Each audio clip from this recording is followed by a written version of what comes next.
Volkswagen Jetta lug nut lock removal without the tool, without the key. So we're going to put this socket on, and we're going to take a hammer.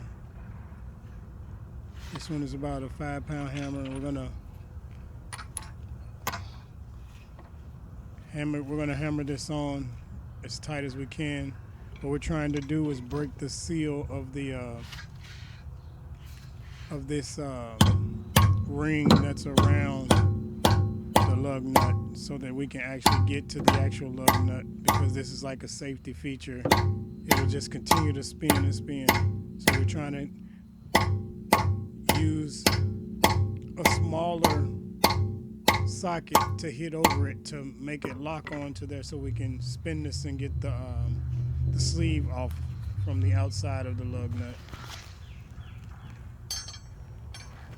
Yeah, I'm just going to use this with this pry bar. The link for this pry bar is in the description. I'm just going to use this to try to spin it, and then just spin it loose, try to break the seal. And it's just spinning, guys. It's not really doing anything, so I'm going to use the impact in a second to try this. Using the impact, up and down. And now you see I've broken the seal. Now you can see that sleeve on the inside of the socket. This is what it looks like once that sleeve is, the security sleeve is off of there. Now here's the inside.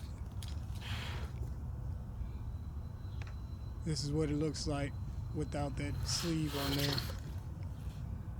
And now we're going to put another socket to this.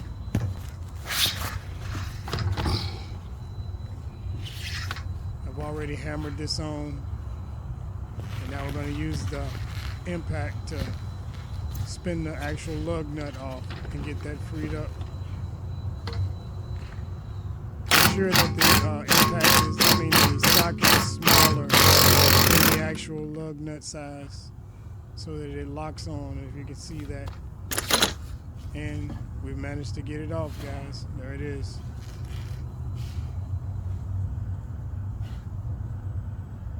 And there we are. We have the lug nut removed.